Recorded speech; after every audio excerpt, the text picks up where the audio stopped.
Kita akan belajar di minggu kedua yaitu mengenai konsep dan kerangka dari logistik dan rantai pasok. Di sini ada beberapa cakupan. Yang pertama adalah mengenai pembukaan, kemudian logistik itu apa dan apa yang disebut sebagai mikrologistik. Nah, tentu Anda bertanya-tanya, ada logistik, ada juga supply chain atau rantai pasok. Sehingga kita harus tahu perbedaannya antara logistik dan rantai pasok tersebut. Kemudian, kalau kalian sering membaca, maka ada juga yang disebut sebagai rantai nilai. Nah, ini apa lagi? Ada rantai pasok, ada juga rantai nilai. Nah, ini adalah terminologi yang harus kita pahami secara bersama-sama. Baik, kita masuk ke agenda yang pertama. Nah, ini adalah tren dari bisnis dan industri dari masa ke masa. Oke, saya terangkan dulu sejarahnya. Di tahun 50-an itu adalah eranya produksi massal. Itu adalah era setelah Perang Dunia Kedua, dan di situ orang menemukan bahwa kalau kita memproduksi secara besar-besaran, maka itu akan menguntungkan. Dengan asumsi barang yang Anda produksi akan laku semua.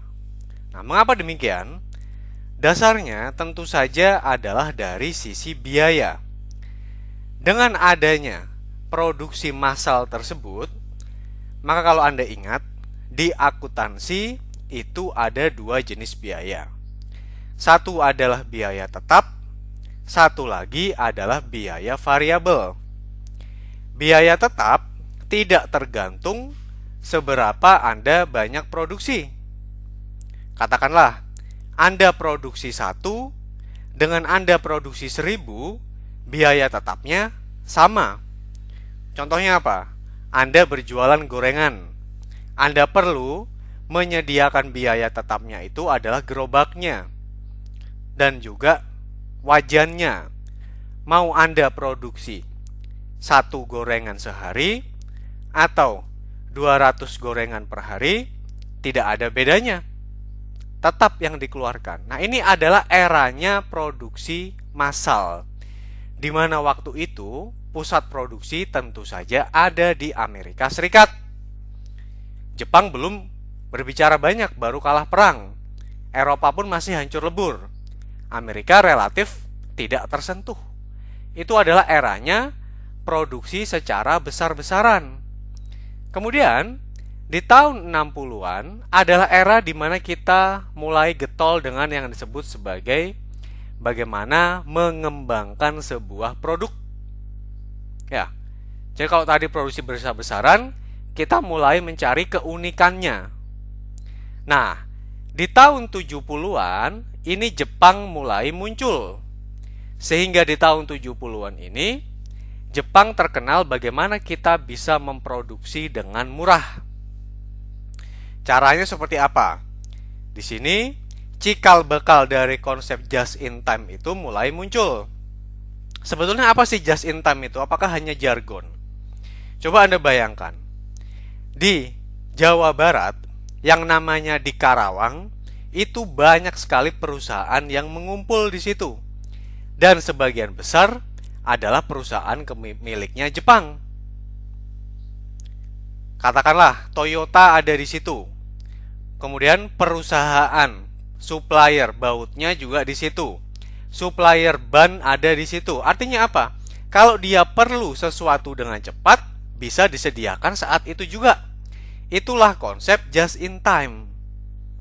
Nah, di tahun 80-an orang berbicara masalah pengendalian kualitas secara total. Kemudian orang berbicara bagaimana kita harus melayani customer secara cepat. Dan konsep logistik dan juga supply chain sebetulnya itu merupakan konsep yang relatif baru. Baru muncul di sekitar tahun 90 sampai 2000-an. Dan yang terakhir ada konsep yang disebut sebagai value chain. Ya. Nah, kemudian Dengan kondisi seperti ini, terjadi pergeseran yang disebut sebagai daya saing atau competitiveness. Kalau awalnya kita itu bersaing produk antar produk. Contoh apa? Saya bikin mobil, Anda juga bikin mobil. Mungkin bikinnya masih skala kecil. Kemudian, setelahnya, yang bikin mobil saling bersaing dengan yang bikin mobil. Itulah disebut sebagai company to company. Nah, sekarang yang bersaing bukan lagi masalah produk to produk dengan company to company, tapi berbicara jaringan ke jaringan. Contohnya bagaimana? Misalnya Toyota dan juga Daihatsu. Ini adalah contoh yang sangat terkenal, ya. Anda tentu saja tahu mobil Avanza. Itu punya saudara kandung, yaitu adalah Xenia Daihatsu. Keduanya sama persis. Mesinnya sama, bodinya sama, speknya juga sama. Tapi mengapa Avanza lebih laku daripada Xenia? Karena orang berbicara jaringan. Kalau saya membeli Avanza, bengkelnya lebih banyak. Kalau saya membeli Avanza, ketersediaan spare part-nya lebih memadai daripada kalau saya beli Xenia. Dan kalau saya beli Avanza, maka harga jualnya juga lebih bagus. Artinya apa? Jaringannya Toyota lebih bagus daripada jaringannya Daihatsu. Sehingga level kompetisinya sudah di situ. Mengapa pada akhirnya sekarang Anda memilih Toyota? Begitu pula kalau kita berbicara persaingan antar negara. Mengapa? Kalau orang ditanya, saya ingin sekolah kemana? Atau saya ingin tinggal di mana kalau saya diberi kesempatan di luar negeri? Atau kalau misalnya orang dari luar Indonesia diberi kesempatan, Anda milih mana? Antara Indonesia atau Singapura? Atau Indonesia dengan Malaysia? Pasti saya milih Malaysia atau Singapura. Lebih lengkap kesehatannya, fasilitas pendidikan, pensiun, dan sebagainya. Baik, sekarang kita lihat, ya. A hanya memiliki fasilitas produksi. B memiliki fasilitas produksi dan juga fasilitas distribusi. Sedangkan C memiliki fasilitas produksi, dia juga menguasai fasilitas supply atau pengadaan bahan baku, dan juga memiliki fasilitas pengiriman barang. Kalau saya menggambarkan seperti ini, yang disebut sebagai fasilitas P, C, dan Y ini, di mana P adalah procurement, C-nya adalah produksi, dan Y-nya distribusi, belum tentu kepunyaan dia. Tetapi, dia bisa memilikinya dengan cukup mudah. Maka tentu saja, yang memiliki jaringan lebih banyak adalah yang memiliki kesempatan lebih besar untuk menang. Nah, logistik itu seperti itu. Bagaimana Anda bisa menguasai atau mempengaruhi jaringan yang lebih banyak sehingga Anda bisa mendapatkan pasar yang juga banyak. Nah, kalau konsep zaman dahulu itu kita lihat di sini. Awalnya adalah saya dan kamu. Contoh tadi, kita berbicara Toyota dan supplier bautnya. Ya sudah, saya bikin baut, Anda bikin mobil. Sekarang tidak bisa seperti itu. Toyota memerlukan baut, dan juga yang perusahaan yang bikin baut memerlukan Toyota supaya dia bisa jualan. Pertanyaan, mengapa Toyota tidak bikin baut sendiri? Tidak efisien. Buat apa? Itu kan bukan merupakan core competence dia. Kita tidak perlu mengerjakan sesuatu yang bukan menjadi kompetensi inti kita. Kemudian, kalau dulu hubungan sifatnya sangat transaksional. Saya jualan baut, saya jual ke Anda beli, Anda bayar, selesai. Sekarang tidak seperti itu. Toyota secara tidak langsung membutuhkan kepastian dia ingin dapat bautnya secara kontinu. Sekarang bayangkan, dia sudah merencanakan produksi, tiba-tiba gara-gara ada part baut yang tidak ada, padahal itu cuma satu jenis part, dia menjadi tidak bisa berjalan. Nah, itulah yang disebut sebagai pergeseran menjadi kepercayaan yang sifatnya kolaboratif. Kemudian kalau dulu mindsetnya adalah bagaimana saya menang, Anda kalah, mengapa sekarang tidak dibuat keduanya sama-sama menang? Nah, begitu pula beberapa hal yang lain. Kalau dulu sangat bersifat sektoral, sekarang semuanya bisa dikerjakan secara sistematik. Kalau dulu orientasinya, contohnya pada saat mass production, kalau kita kembali ke slide ini, bagaimana kita bisa memproduksi secara besar-besaran. Nah, sekarang orientasinya adalah pasar. Dan ini sudah ada sejak lama. Yang namanya Dell itu memproduksi komputer, itu custom. Sudah sejak 30 atau 20 tahun yang lalu. Jadi kalau sekarang orang memaksakan mass production, ya sudah ketinggalan zaman. Ya, Anda memesan sesuatu secara online, baju, ingin custom pun sekarang sangat mudah. Buat apa saya harus punya baju yang sama dengan orang lain? Kalau pada zaman mass production orang berbicara masalah economic of scale, artinya apa? Kalau kita semakin banyak memproduksi, maka semakin ringan biaya tetap yang harus kita tanggung. Nah, sekarang dibalik. Mungkin Anda pernah tahu merek pakaian Zara. Zara, sejak desainnya selesai, 1 minggu kemudian dia sudah ada di pasar. Itulah kecepatannya. Kecepatan jaringan dia dalam merespon terhadap pasar. Kalau dulu semuanya itu sifatnya birokratif, bagaimana sekarang Anda bisa membuat sesuatu yang profesional? Orang sudah bosan dengan sesuatu yang birokratif. Ya. Baik. Sekarang kita lihat bagaimana trennya. Kalau di tahun 80-an istilah logistik itu muncul. Contohnya bagaimana? Tetapi masih dalam tataran internal logistik. Contoh, saya mempunyai pabrik yang besar. Di situ saya tentu saja membutuhkan bahan baku yang dikirim ke berbagai unit produksi saya. Bagaimana saya bisa ngirim bahan baku dari satu sumber gudang ke beberapa unit produksi? Itulah yang disebut sebagai internal logistik. Ya, sekarang yang disebut sebagai third party logistic provider. Contohnya apa? Misalnya Anda membeli barang lewat Bukalapak. Ya. Di situ Anda membeli barang kemudian memilih memakai layanannya apa? Apakah JNE, JNT, Tiki? Apakah itu kepemilikannya Bukalapak? Bukan. Ya. Kemudian yang lebih canggih disebut sebagai fourth party logistik. Contohnya seperti ini, ya. Dan ini banyak terjadi di transportasi laut.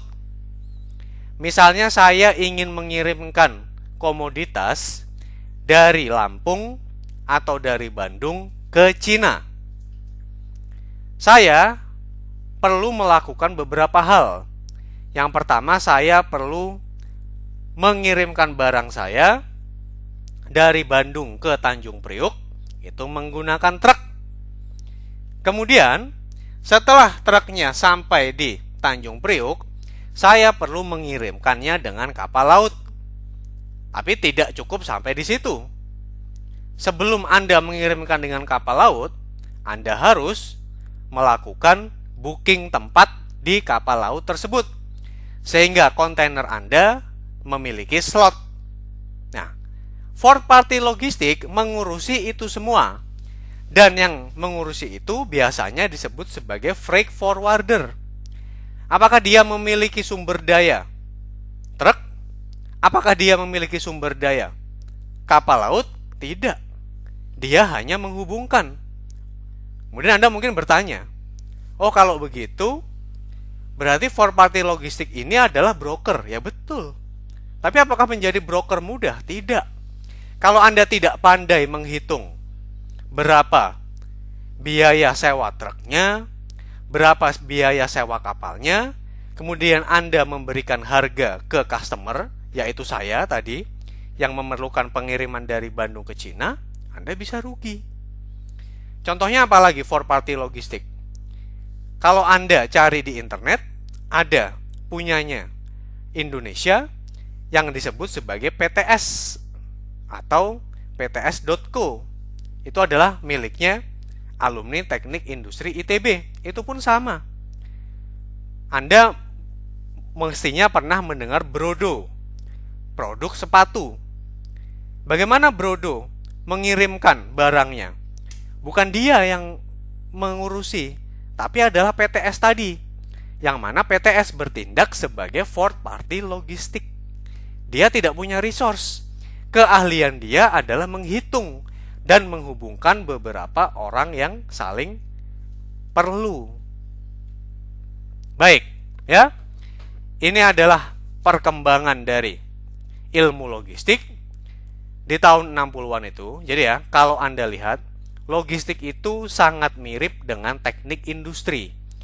Dimana kalau Anda lihat di perencanaan produksi, kita mulai dari perencanaan permintaan. Kalau Anda sudah tahu permintaannya berapa, kemudian Anda lakukan pembelian. Anda sudah tahu berapa yang harus dibeli, kemudian Anda menentukan berapa yang akan Anda produksi dan seterusnya, sehingga kalau barang itu jadi akan Anda simpan di gudang, ya. Barang yang disimpan di gudang akan Anda keluarkan berdasarkan kebutuhan customer dan seterusnya. Di tahun 60-an orang sudah tahu ilmu itu, tetapi sifatnya masih sangat terfragmentasi. Artinya apa? Orang yang melakukan perencanaan permintaan bisa jadi tidak berkoordinasi dengan orang produksi, dan ini sering menimbulkan konflik. Artinya apa? Buat orang yang merencanakan permintaan, tujuan dia adalah menjual sebanyak-banyaknya. Itu akan menjadi key performance indicators dia. Tetapi bagi orang yang berada di level produksi, KPI dia justru bagaimana saya bisa menekan biaya produksi. Kedua-duanya saling bertentangan. Nah, pada tahun 80-an, kedua hal yang bertentangan tersebut coba dikonsolidasi. Mengapa? Masalah material itu tidak saya jadikan satu. Jadi orang-orangnya harus berkumpul. Dan masalah distribusi juga saya jadikan satu. Dan pada saat itu digabungkan, bagaimana saya bisa merencanakan material dengan baik dan juga distribusi fisik dengan baik, itulah muncul ilmu logistik. Dan di tahun 2000-an, pada saat teknologi informasi berkembang, kemudian aspek marketing juga dilihat betul, itulah menjadi rantai pasok yang menjadi objeknya lebih besar lagi daripada logistik. Ya, sekarang kita lihat apa perbedaan antara logistik yang mikro dengan logistik yang makro.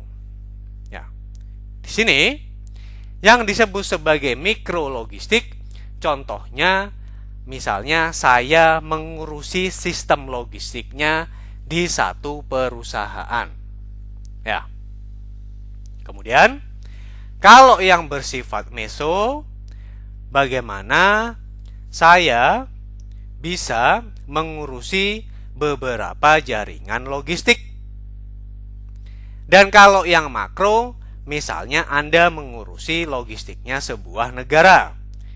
Contohnya itu, kalau tadi kita berada pada level mikro, misalnya ini adalah logistiknya Unilever. Dia harus tahu, misalnya saya mau jualan es krim. Es krim ada beberapa jenis. Tentu saja ada beberapa bahan baku yang dipakai bersama. Bagaimana saya bisa merencanakan bahan bakunya? Kemudian kalau sudah ketahuan berapa banyak bahan baku yang mau saya beli, saya merencanakan produksinya. Pada akhirnya barangnya dikirim dan sampai ke customer. Di sisi yang lain, makro logistik, bayangkan kalau Anda mengurusi logistiknya negara. Ambil kata Indonesia. Misalnya kita mengurusi logistik beras. Ya. Beras di Indonesia Anda tahu, ada permintaan setiap tahun. Ya. Dari mana sumber pemenuhannya? Dari dalam negeri. Apakah dari dalam negeri cukup? Tidak. Berarti harus impor. Dari mana saya impor? Anda tentukan. Apa dampaknya jika Anda impor?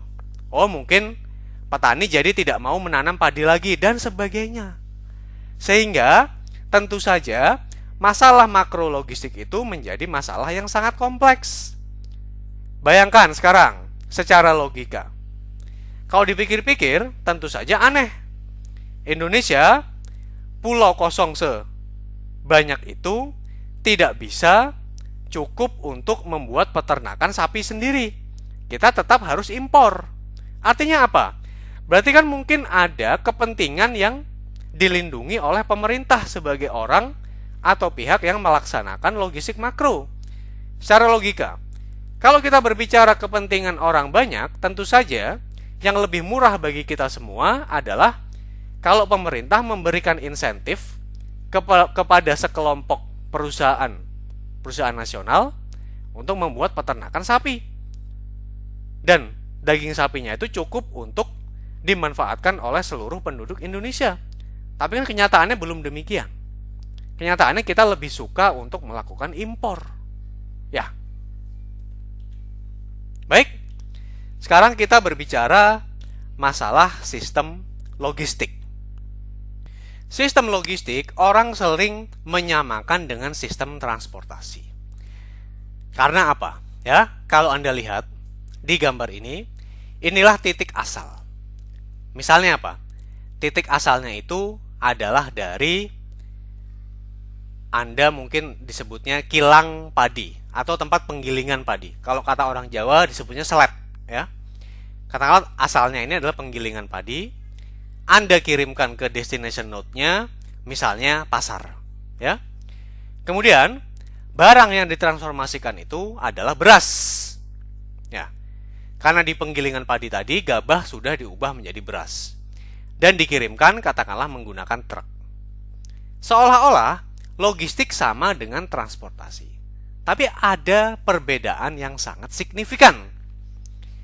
Di dalam transportasi tidak terjadi perpindahan moda. Ya. Di dalam transportasi yang terjadi hanyalah perpindahan moda. Tidak terjadi perpindahan kepemilikan.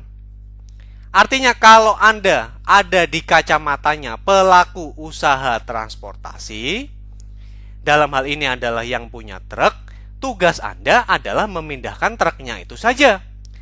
Tapi tidak demikian dengan logistik. Misalnya logistik, Anda adalah para pengepul beras di pasar. Maka pekerjaan Anda adalah yang pertama, Anda membeli beras dari penggilingan padi tadi, baru Anda pindahkan. Maka kalau lokasi atau simpul dari transportasi itu adalah infrastruktur transportasinya, misalnya terminal, stasiun, pelabuhan, bandara, dan lain sebagainya, lokasi dari perpindahan kepemilikannya tentu saja di pasar kalau di logistik. Dalam hal ini, pasarnya bisa berupa pasar tradisional atau pasar modern. Nah, pelakunya pun beda. Tadi yang saya sampaikan, dia adalah menggunakan operator transportasinya. Sedangkan kalau di sini pelakunya itu adalah aktor-aktor dalam logistik, produsennya. Siapa tadi? Penggilingan padi. Kalau Anda perlu melakukan pengiriman padi ke mancanegara, berarti ada eksportir. Kalau Anda perlu mendatangkan padi ke Indonesia, berarti ada importir. ada wholesaler, dan lain sebagainya. Artinya apa? Bukalapak termasuk apa? Bukalapak termasuk lokasi pemindahan kepemilikan dalam sistem logistik. Tokopedia apa? Sama. Tapi bagaimana dengan JNT? JNT adalah operator transportasinya. Nah, otomatis simpulnya berbeda, maka linknya pun berbeda. Kalau di dalam transportasi, Anda membutuhkan pelabuhan, terminal. Yang lewat di situ adalah truk, kereta api, kapal, dan seterusnya. Sedangkan kalau di dalam logistik, Anda membutuhkan apa tadi? Perdagangan. Ada peraturannya. Ada aspek keuangan. Tentu saja kita kalau bertransaksi harus aman. Mengapa Anda mau pakai Bukalapak atau Tokopedia? Karena aman. Saya percaya kalau di situ uang saya tidak akan diselewengkan. Sarananya apa sekarang? Bukan cuma truk, tapi juga Anda perlu gudang. Anda perlu pusat konsolidasi, dan seterusnya. Di mana pelekunya kita sebut sebagai penyedia jasa dan fasilitas logistik. Ya. Jadi, itu adalah bedanya yang sangat signifikan. Kalau di dalam logistik terjadi pemindahan kepemilikan barangnya, sehingga Anda membutuhkan perdagangan. Maka dalam hal ini, antara logistik dengan perdagangan itu tidak bisa dipisahkan. Kalau tidak ada yang mengatur masalah perdagangannya, maka tidak ada logistik. Maka organ pemerintah yang seharusnya sangat intens dengan logistik itu harusnya adalah Kementerian Perdagangan. Ya. Nah, kemudian apa lagi? Nah, dalam di sini selain terjadi aliran produksi atau aliran produk, sebelumnya terjadi aliran informasi dulu. Dari mana datangnya? Apakah dari supplier? Bukan. Seperti yang saya bilang, dalam sebuah sistem bisnis, yang terpenting itu adalah permintaan dari customer. Di sini berarti harus ada permintaannya dulu. Berarti aliran informasinya adalah dari customer yang membutuhkan sejumlah barang. Contoh tadi, di pasar orang-orang butuh beras. Baru kemudian dia mengontak penggilingan padi. Setelah dikontak dan menyetujui berbagai macam kesepakatan, misalnya harga dan lain sebagainya, kemudian dia akan mengirimkan padi yang diminta tadi ke customer. Kalau sudah sampai, orang kemudian akan mengirimkan yang terakhir adalah uang. Maka dalam hal ini, yang disebut sebagai logistik adalah bagaimana Anda mengelola aliran barang, aliran informasi, dan aliran uang. Dari mulai tadi pengadaan berasnya, beras mungkin Anda simpan dulu, sampai akhirnya beras itu diantarkan. Diantarkannya pun ada beberapa. Pertama tadi dari kilang beras ke customer. Customernya mungkin tidak langsung, perlu dikirimkan ke pasar terlebih dahulu. Dari pasar kemudian baru sampai ke customer. Ya. Dan bagaimana Anda melakukan semua ini secara efektif dan efisien? Artinya apa? Tidak boleh kita melakukan secara sembarangan sehingga biaya yang Anda tanggung menjadi sangat besar. Nah, baik. Sekarang, apa definisi logistik? Itu kurang lebih tidak berbeda dengan yang sudah saya jelaskan dalam beberapa slide sebelumnya ini. Jadi, dia merupakan bagian dari rantai pasok. Di beberapa slide setelah ini, Anda akan melihat bahwa yang disebut sebagai rantai pasok adalah bagaimana kita bisa melakukan pengelolaan antar sistem logistik. Ya. Dan di sini ada beberapa stakeholder yang terlibat tadi. Contoh, produser. Artinya apa? Kalau kita berbicara sistem logistik beras, berarti produsennya adalah petani. Satu. Penggilingan padi juga produsen. Konsumennya siapa? Konsumen akhir. Yaitu kita, konsumen rumah tangga.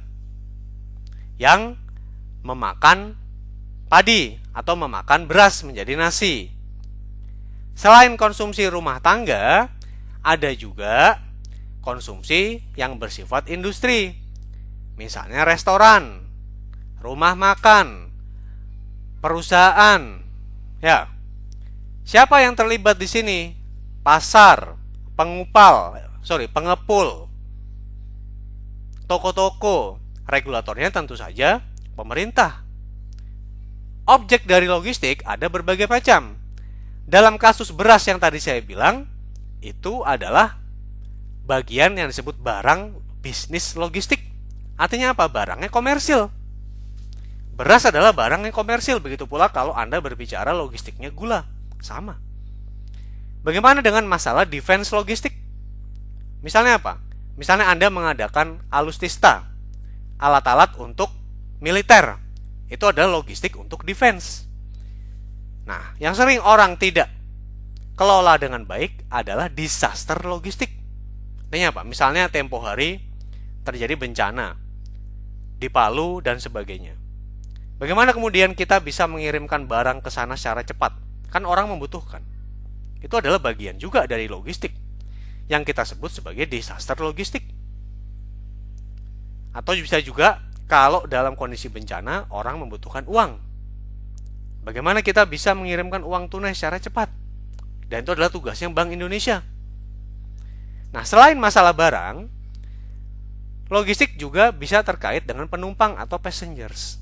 Nah, untuk kuliah kita, sistem logistik ini kita hanya fokus ke logistik yang terkait dengan barang. Ya. Aktivitas dasar dari logistik apa? Ada 3. Yang pertama, bagaimana Anda bisa mengadakan barangnya. Mengadakan barang tentu saja bukan perkara mudah. Anda harus tahu sumbernya ada di mana. Kalau sudah tahu sumbernya di mana, apakah Anda bisa mendapatkannya dengan harga yang murah? Kemudian, setelah barangnya didapatkan dan diproduksi, Anda kemudian menyimpannya. Bagaimana saya bisa menyimpan dengan tepat? Kalau saya simpan kebanyakan, rugi. Modal saya tertahan.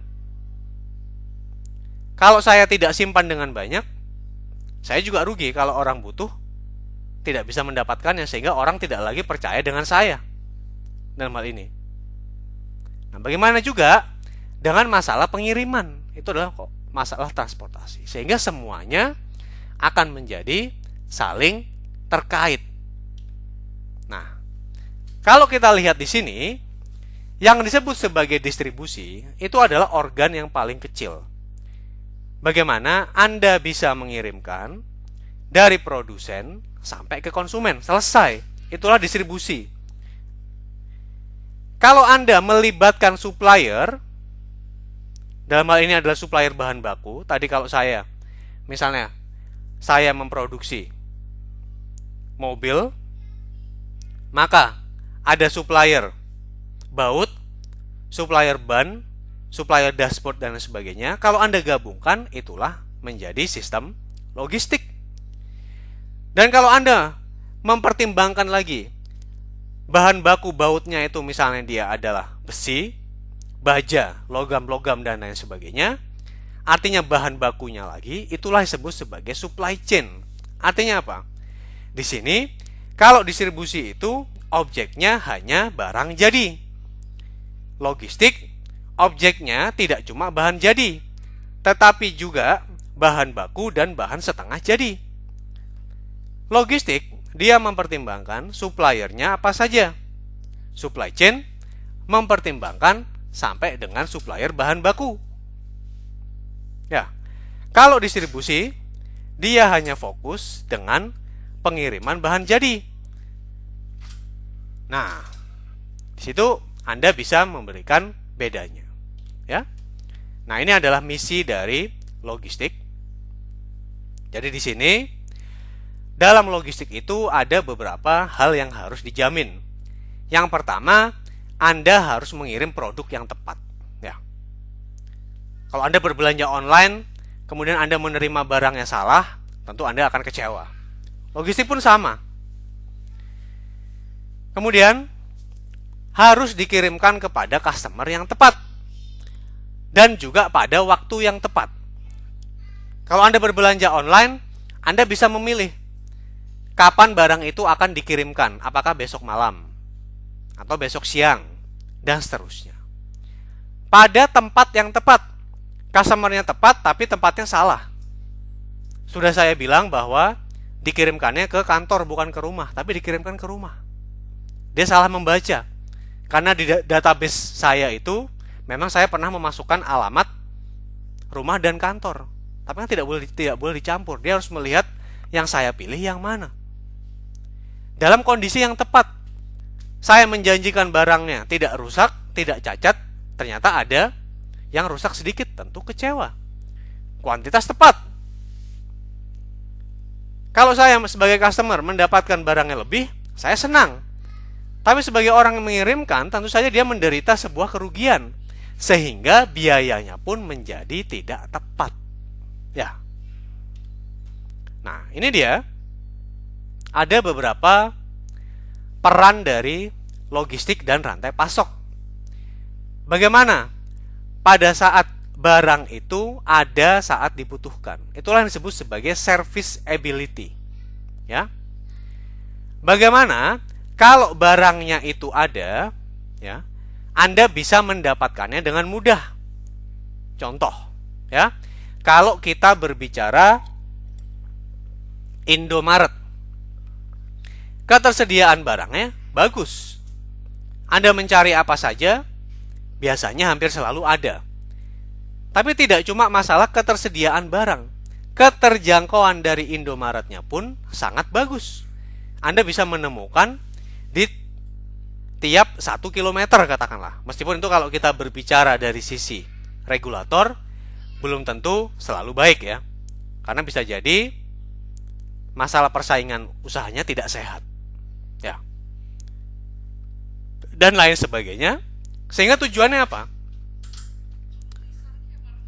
Kalau Anda bisa mengelola sistem logistiknya dengan baik, maka Anda bisa mendapatkan pasar yang bagus dan diharapkan bisa mempertinggi pendapatan domestik bruto dari sebuah negara.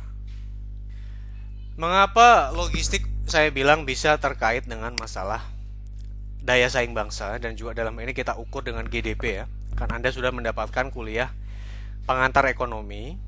Coba bayangkan. Ya. Sekarang harga bahan pokok kita tidak bisa dijamin selalu sama harganya. Kemudian juga tadi saya bilang masalah daging itu menjadi masalah yang sangat pelik karena kita harus melakukan import secara terus-menerus.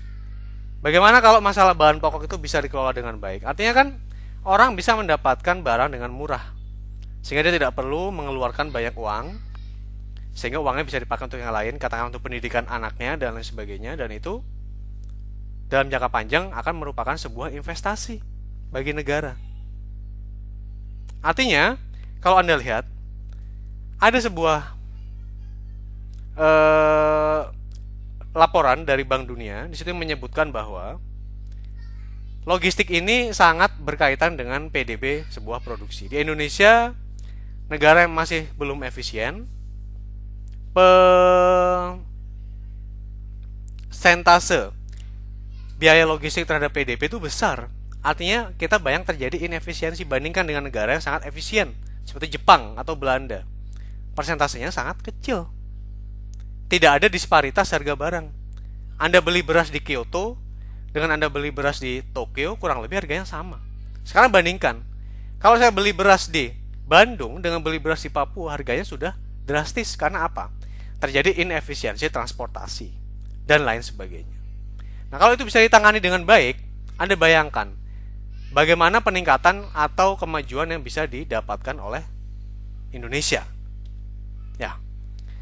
Nah, di sini saya ulang lagi, dan itu sebetulnya adalah sama. Jadi kalau di level mikro, tadi saya ulang, bagaimana ini adalah Anda mengurusi logistik di level perusahaan, dari mulai supplier, kemudian pengadaan, memproduksi, mendistribusikan, sampai akhirnya barang itu dinikmati oleh customer. Nah, tapi bagaimana dengan logistik pada level yang makro? Di sini Anda harus memikirkan di level pemerintah tersebut regulasinya seperti apa. Di slide tadi saya bilang bahwa Indomaret merupakan contoh yang bagus dari sisi keterjangkauan, karena setiap 1 atau 2 kilometer Anda bisa menemui Indomaret. Tapi dari sisi persaingan pasar, apakah itu sehat? Apakah orang-orang yang berdagang di pasar tradisional bisa survive? Belum tentu. Kalau kita berbicara masalah impor gula, sapi, dan lain sebagainya, dari sisi aktivitas ekonomi yang tumbuh, ada. Tapi apakah Anda bisa jamin dalam jangka panjang kita tidak menderita sebuah kerugian karena terus-menerus melakukan impor? Artinya apa? Anda mungkin memberikan insentif sebagai pemerintah ke pelaku-pelaku impor. Kenapa insentif tidak dialihkan ke peternak? Sehingga mereka bisa memproduksi barangnya sendiri. Sehingga harga sapi yang kita bayarkan menjadi lebih murah daripada kalau kita lakukan impor. Nah, baik. Sekarang kita akan membahas masalah logistik mikro. Ya, seperti yang saya bilang tadi, pada logistik mikro ini kita membahas sistem logistiknya dari kacamata sebuah perusahaan atau dari sisi bisnis ya. Kalau logistik makro dari kacamata negara. Oke. Kalau di logistik mikro kita membahas masalah aliran barang dan sini dari kacamata perusahaan. Artinya apa? Katakanlah Anda berada di sini, di pabrik. Kepentingan Anda itu apa sih?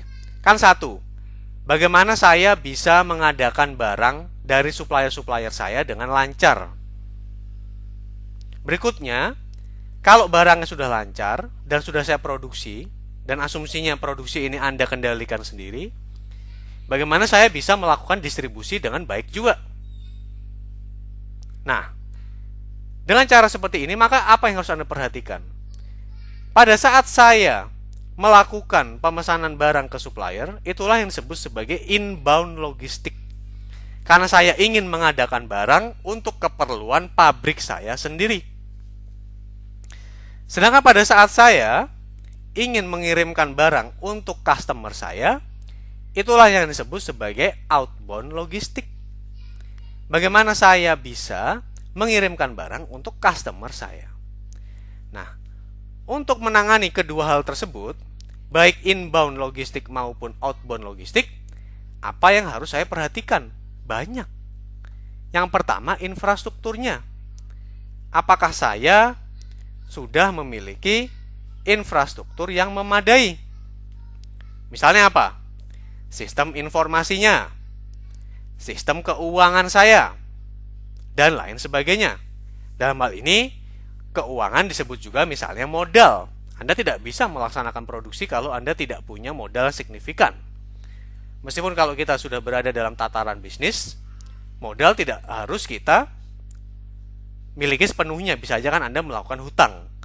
Dan kalau Anda melakukan hutang itu dengan cermat, ya bisa-bisa saja sebetulnya. Kemudian, kalau kita sudah memiliki infrastrukturnya, yang menjadi intisari logistik adalah Anda punya tidak jaringannya. Anda punya tidak kolega-kolega yang bisa menyediakan truknya. Kalau Anda tidak punya jaringan, sulit. Bagaimana kemudian Anda bisa memastikan ada logistik service provider yang bisa mengirimkan? Dan juga masalah regulasi.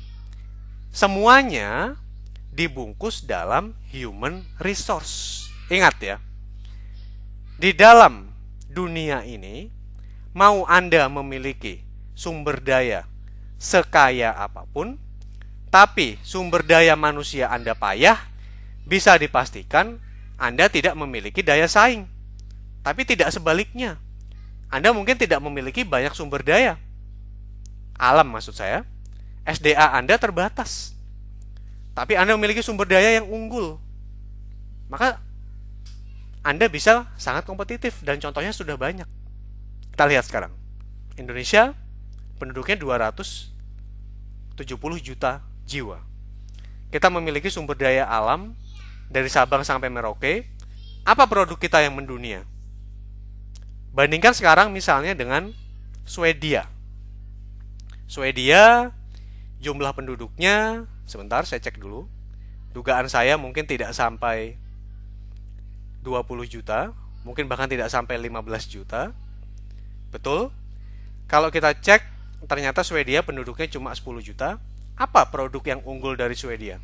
Skype, Volvo, Ericsson, H&M. Ya? Itu produknya Swedia. Denmark, penduduknya bahkan tidak sampai 10 juta. Apa yang unggul dari situ? Lego. Kemudian, Belanda, penduduknya cuma 18 juta. Dia bisa punya Unilever, dan kita pakai produknya tiap hari. Samponya, sabunnya, es krimnya. Dan Belanda juga punya Shell. Kenapa? Karena dia memiliki sumber daya manusia yang sangat unggul. Ya, jadi kuncinya di situ. Mau Anda punya infrastruktur yang kuat, mau Anda punya network yang kuat, mau Anda punya regulator yang kuat, HRM Anda payah, Anda tidak akan bisa kompetitif. Ya. Nah, ini adalah taksonomi dari sebuah sistem logistik. Di sini kita bisa melihat bahwa ada aspek-aspek struktural. Misalnya ada objeknya, ada apa? Ada barangnya, ada orang, ada stakeholder yang terlibat, konsumennya, pelaku, penyedia jasa, penyedia fasilitas, regulator, jaringannya. Tapi selain itu juga ada aspek-aspek fungsional. Misalnya dia adalah aktivitasnya apa saja tadi, pengadaan dan lain sebagainya, manajemen, dan juga ada regulasi dan kebijakannya. Nah, inilah yang disebut sebagai tadi jaringan logistik. Bisa digambarkan tadi, ada simpulnya, ada aktor-aktor yang terlibat, ada customer. Nah, di sini ada rantai-rantai yang lain. Ya. Kalau kita lihat di sini, inilah adalah jaringan logistik secara umum. Di mana tadi ada node, ingat, node-nya dalam logistik bukan di jalan raya, bukan di pelabuhan, bukan di stasiun, tapi node-nya apa? Di pasar, di e-market. Ya, karena terjadi perpindahan kepemilikan. Dan dia menggunakan link yang tadi sudah kita jelaskan. Ya. Ini ada beberapa aktor yang terlibat dalam logistik. Ini kurang lebih sama saja. Di sini ada importir barang, produser, eksportir, ya. Dan apa yang disebut sebagai intermedier? Anda punya misalnya barang sudah Anda impor. Nah, tentu saja juga ada aspek distribusinya. Di mana di sana ada wholesale atau kita sebut kalau dalam bahasa Indonesia itu grosir. Ada juga masalah perdagangan. Sehingga Anda sampai pada POS. POS itu apa? Tadi Indomaret, Superindo, Jogja, Giant, pasar tradisional, Bukalapak, Tokopedia, itu adalah POS.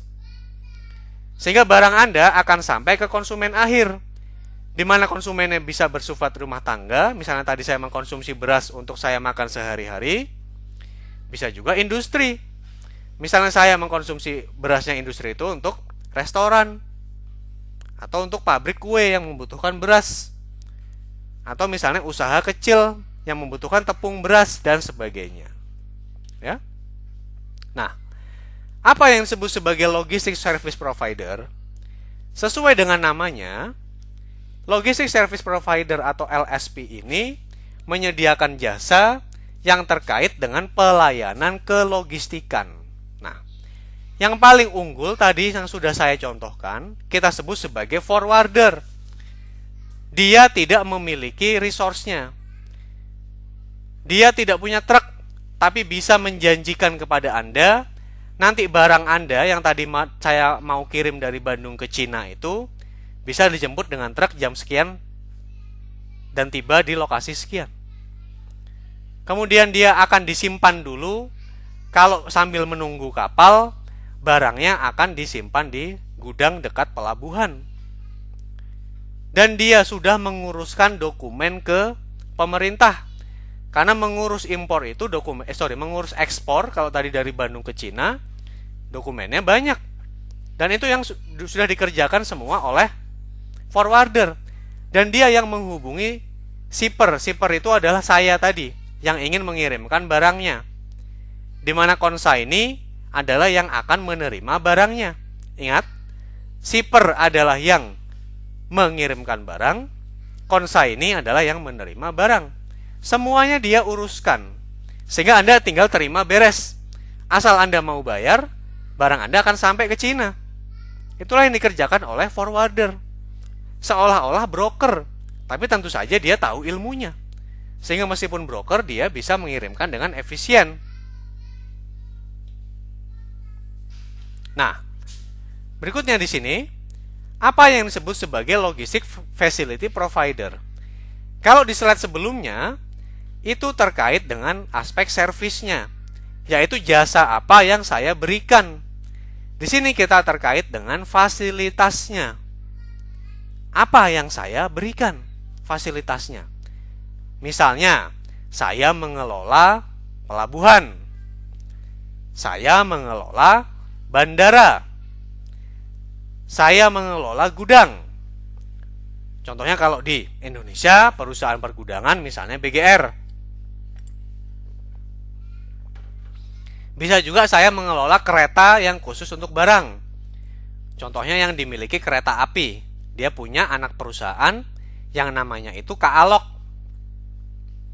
Ada juga misalnya saya punya kapalnya. Dan itu banyak sekali perusahaan pelayaran. Atau saya punya truknya. Dan sebagainya. Nah, bagaimana siklus dalam logistik itu dimulai? Seperti yang saya sampaikan tadi, di dalam bisnis itu tidak didorong dari pabrik. Bisnis yang didorong dari aktivitas produksi itu sudah masa lalu. Di awal slide ini tadi kita tunjukkan bahwa bisnis yang semacam itu yang bersifat produksi massal itu tahun 50-an, sudah 60 tahun yang lalu. 70 ya bahkan, 70 tahun yang lalu. Sekarang, bisnis asalnya dari kebutuhan customer. Tentu customer membutuhkan apa? Itulah kemudian, customer membutuhkan apa, dia akan meminta kemana? Anda kan tentu tidak akan datang ke pabrik kan kalau membutuhkan sesuatu. Anda datang ke retailer. Anda butuh baju. Anda tidak datang ke pabrik bajunya. Anda datang ke outlet. Anda bisa datang ke outlet di merek yang bersangkutan. Misalnya Anda beli H&M atau Zara. Atau bisa juga Anda belinya ke Matahari gitu misalnya. Nah, dari retailernya ini, dia akan meminta barang ke pabrik yang membuat barangnya atau manufacturernya. Dan untuk membuat barang tersebut, dia ingin mengelola suppliernya. Nah, kelihatannya ini mudah seolah-olah. Ada customer, retailer, manufacturer. Tapi bayangkan, ya, di dalam sebuah aktivitas logistik, bisa jadi Anda tidak memiliki semuanya. Semuanya kepemilikannya orang terpisah-pisah. Bagaimana saya bisa mengendalikan berbagai macam kepala itu? Tentu kan bukan merupakan sebuah urusan yang mudah. Pertanyaannya mengapa kita tidak memiliki semuanya? Tidak efisien. Berapa modal yang harus Anda tanam? Nah, ini adalah aktivitas apa kemudian yang ada di dalam sebuah sistem logistik?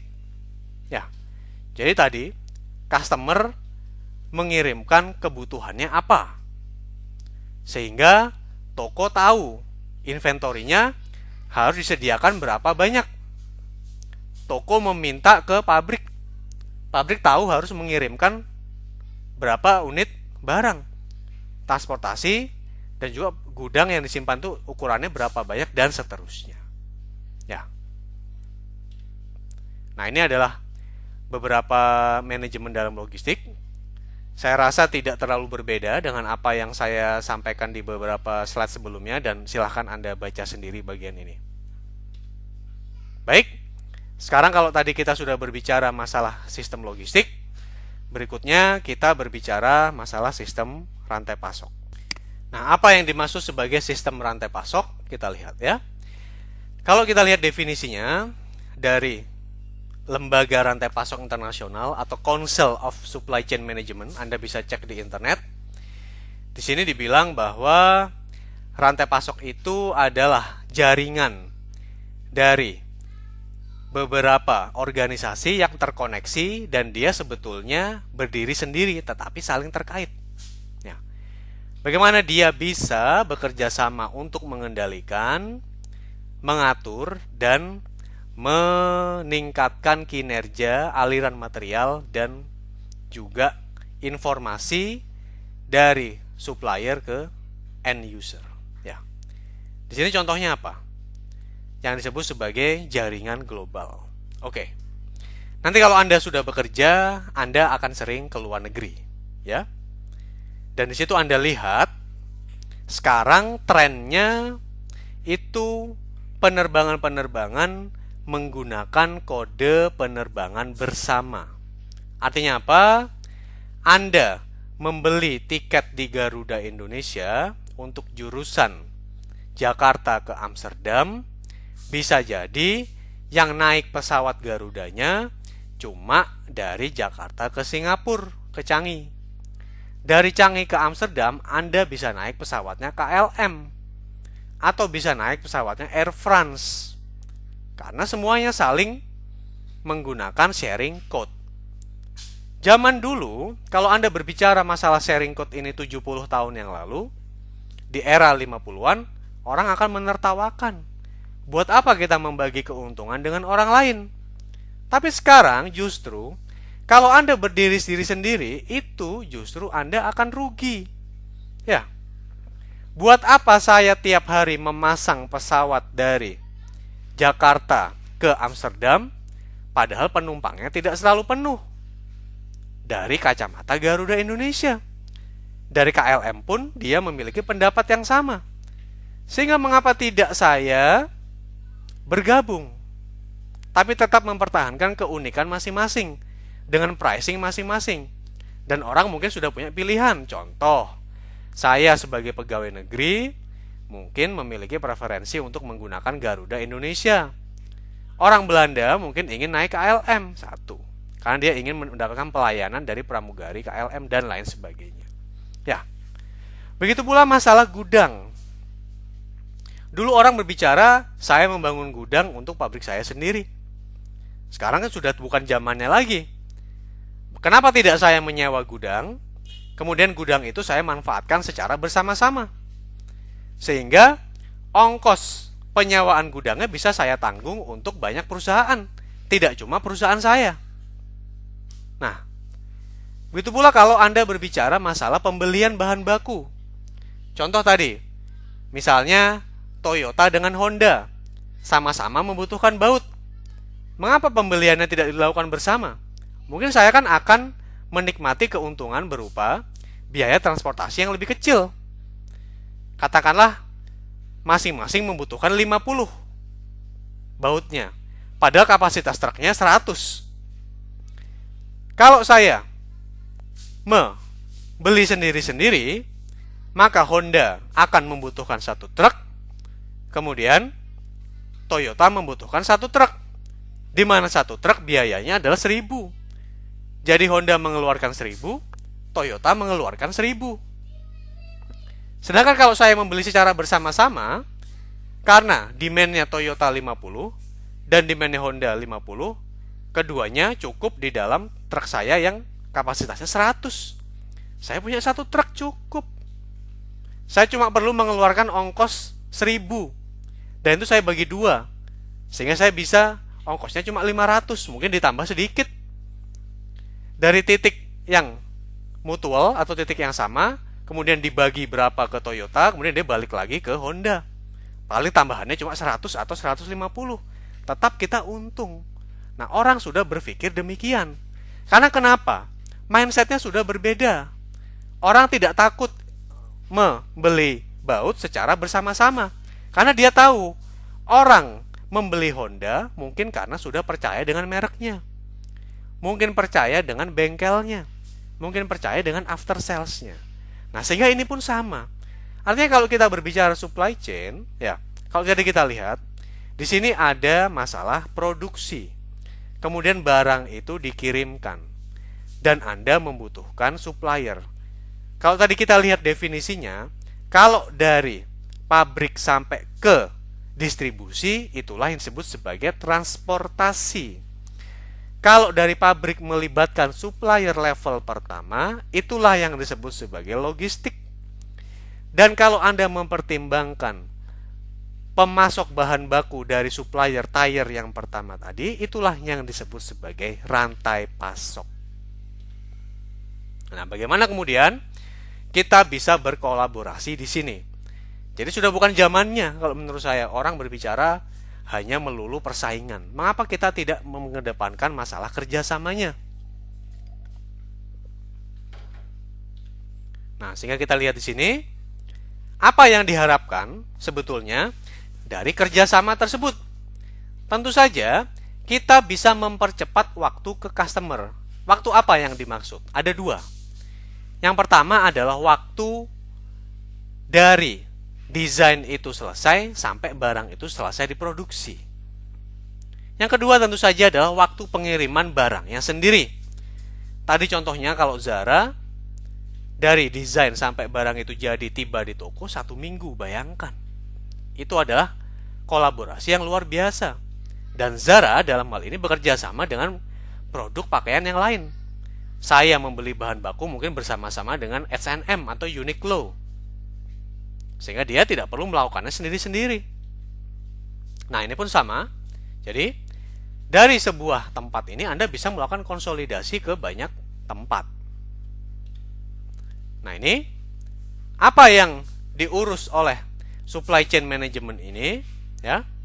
Banyak sekali, dari masalah administrasi, koordinasi, bagaimana Anda bisa melakukan koordinasi antar entitas dan lain sebagainya. Nah, di sini kemudian apa kemudian yang ada di rantai pasok ini? Anggotanya siapa saja? Kemudian proses bisnisnya apa tadi? Bagaimana kita bisa mengelola customer dengan baik? Bagaimana kita bisa mengelola permintaan? Dan kalau sudah, bagaimana kita bisa memproduksi barang dengan tepat sehingga barang itu sampai ke customer dan seterusnya. Nah, sehingga ini tadi, ini bisa Anda lihat, ini entitas-entitas yang terlibat dari mulai pabrik, dikirimkan dia barangnya dari supplier, kemudian dikirim ke distribution center, di sini dikirim ke gudang, dikirimkan ke retailer atau dalam hal ini misalnya toko, sehingga barang itu sampai ke rumah Anda. Dan di sini bayangkan, contoh sekarang saya di rumah, saya ingin membeli buku lewat Book Depository yang merupakan anak perusahaannya Amazon. Bayangkan berapa border negara yang harus dilewati. Mungkin barang itu gudangnya ada di Singapura. Kalau saya lihat buku-buku yang saya beli, biasanya seal-nya itu dari Singapura. Dan di Singapura apakah dia diproduksi di situ semua? Tidak. Produksinya mungkin di Cina. Jadi dia factory-nya itu di Cina. Tapi bagaimana kemudian dia dengan hak ciptanya? Hak ciptanya mungkin ada di tempat masing-masing. Kalau Anda beli komik Asterix, hak ciptanya mungkin di Perancis. Kalau Anda beli komik Tintin, hak ciptanya di Belgia. Kalau Anda beli textbook supply chain, mungkin di Amerika Serikat. Barang itu diproduksi di Cina dengan bahan bakunya juga mungkin berasal dari berbagai belahan dunia. Bayangkan berapa bordernya. Dan begitu sampai di Indonesia harus dicek dulu di bea cukai, apakah barang Anda termasuk barang mewah. Sehingga kalau barang mewah, bea cukai harus mengenakan pajak dan seterusnya. Ya. Nah, ini yang tadi saya bilang, bayangkan di sini bagaimana aspeknya itu bisa sangat kompleks. Dan ini menjadi tugas Anda ya untuk membaca satu persatu slide-nya dengan teliti. Apa yang saya berikan di audionya sendiri adalah sebagai pengantar. Selebihnya Anda harus mempelajarinya secara rinci. Nah, ini apa juga? Di sini ada berbagai hal, dari mulai yang membuat barang, yang mendistribusikan dan seterusnya. Ya. Nah, sekarang kalau ada logistik, Maka bahasan kita yang terakhir itu adalah value chain atau sistem rantai nilai. Apa bedanya dengan sistem logistik dan juga sistem rantai pasok yang sudah kita pelajari bersama, ya. Jadi kalau kita lihat value chain itu yang pertama dia adalah merupakan aktivitas nilai tambah. Contohnya apa? Kalau kita berbicara di Bandara Changi di Bandara Singapura, Anda mungkin berpikir-pikir ya, mengapa sih Singapura itu bisa begitu unggul? Dia penduduk hanya 5-6 juta atau 6 juta. Tidak ada 10 juta. Bayangkan. Dia dibandingkan provinsi Jakarta saja masih kalah jauh. Jakarta sudah 10 juta. Belum Anda mempertimbangkan Jabodetabek. Jabodetabek sudah lebih kalau 15 juta. Ya. Kemudian dia tidak punya sumber daya alam. Dia juga tidak punya pabrik. Bayangkan pabrik apa yang besar? Gak ada di sana. Gak cukup. Kecil Singapura. Tapi mengapa dia bisa begitu unggul? Contoh kita ambil Bandara Changi. Apa sih sebenarnya yang dilakukan orang di Bandara Changi dan juga di pelabuhan Singapura tersebut? Orang tidak hanya singgah. Orang melakukan aktivitas nilai tambah. Contohnya apa? Barang saya datang dari Amerika. Barangnya itu berupa printer. Printer tiba di Singapura. Dan karena Singapura lokasinya sangat strategis, dia dikenakan aktivitas nilai tambah. Printer itu mungkin colokannya disesuaikan. Kalau untuk Indonesia kaki 2, kalau untuk India mungkin kakinya lain, untuk Singapura juga mungkin kakinya lain. Mengapa colokannya itu tidak dibikin dari awal, dari pabriknya di Cina atau di Amerika sana? Percuma, rugi. Kalau saya bikin dari awal, dan itu saya harus menginstal fasilitas yang besar, padahal perjalanannya jauh dari Cina ke India, ke Indonesia, ke Singapura, bisa jadi saya menderita sebuah kerugian. Tapi kalau saya sudah ada di Singapura dan lokasinya sudah dekat dengan ketiga negara tadi, oke. Saya kan bisa melihat kira-kira perkembangan permintaan di ketiga negara yang saya tuju itu seperti apa. Itulah disebut sebagai aktivitas nilai tambah. Atau bisa jadi barang itu misalnya kopi, ya. Kopinya masih berbentuk bubuk, kemasannya tanpa merek. Tiba di Singapura. Di sana dikenakan aktivitas nilai tambah apa misalnya? Pengemasan dengan bungkus yang lebih bagus. Itulah aktivitas nilai tambah. Ya. Kemudian di situ, kalau aktivitas nilai tambah itu kemudian Anda petakan dengan baik, yang disebut sebagai flow diagram, sehingga Anda bisa melakukan proses re-engineering, sehingga nilai dari produknya itu akan menjadi lebih tinggi. Dari kopi tadi yang belum ada labelnya, bisa saya tingkatkan beberapa kali lipat harganya, hanya karena label tersebut. Dan diklaim oleh siapa? Diklaim oleh Singapura. Apakah itu legal? Sangat legal. Tidak ada yang salah secara hukum. Dan secara etik juga boleh-boleh saja. Kita saja yang salah. Mengapa kita tidak membangun value itu dari Indonesia? Nah, ini adalah hal yang sangat penting, ya. Dan kalau Anda ingin membaca referensinya, silahkan membaca bukunya Michael Porter. Nah, artinya apa? Di sini bagaimana kita bisa meningkatkan nilai dari sebuah produk dengan rangkaian aktivitas supply chain yang tadi sudah kita jelaskan. Ya. Jadi yang pertama, Anda harus tahu dulu barangnya itu apa yang mau kita desain. Kemudian bagaimana memproduksinya, bagaimana proses marketingnya, dan bagaimana Anda bisa memenuhi kebutuhan konsumen sehingga konsumennya itu mau kembali lagi ke Anda. Nah ini, kalau Anda lihat bukunya Porter, intinya bagaimana dia bisa menjamin yang disebut sebagai customer value itu kita jamin betul. Nah kalau kita lihat di sini, lagi-lagi tidak terlepas dari human resource. Intinya, meskipun Anda sudah bisa mengatur inbound logistik, outbound logistik, marketing, service, dan lain sebagainya, tapi human resources Anda tidak memadai, ya pasti Anda akan kalah. Ya. Jadi sini, kalau kita melakukan summary, jadi apa yang disebut sebagai logistik tadi, jadi adalah rangkaian proses yang terkait dengan pengadaan dan distribusi. Sedangkan kalau rantai pasok adalah jaringan logistiknya. Kalau rantai nilainya adalah jaringan organisasinya. Nah, tujuannya apa?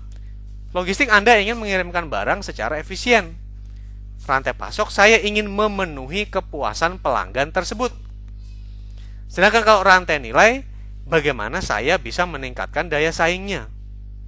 Nah, apa kinerjanya tadi? Kalau logistik masih berbicara dalam tataran barang, barangnya ada atau tidak, pelayanannya bagus atau tidak, biayanya efisien atau tidak. Kalau rantai pasok, bagaimana? Apakah pasarnya bisa tumbuh? Kalau rantai nilai, apakah saya bisa meningkatkan market share? Kalau kita lihat di sini, ya, maka evolusinya jelas. Distribusi dan pengadaan kurang lebih itu adalah kita sebut sebagai logistik. Sedangkan logistiknya sendiri, sedangkan rantai pasok sendiri, bagaimana Anda menambahkan logistik tersebut dengan sebuah manajemen bisnis. Dan kalau rantai pasok, bagaimana Anda menciptakan sebuah nilai. Baik, saya rasa untuk kuliah ini dapat kita akhiri. Tugas Anda, saya ingatkan lagi, Anda harus membaca setiap slide dengan detail dan juga membaca buku teks yang berkaitan.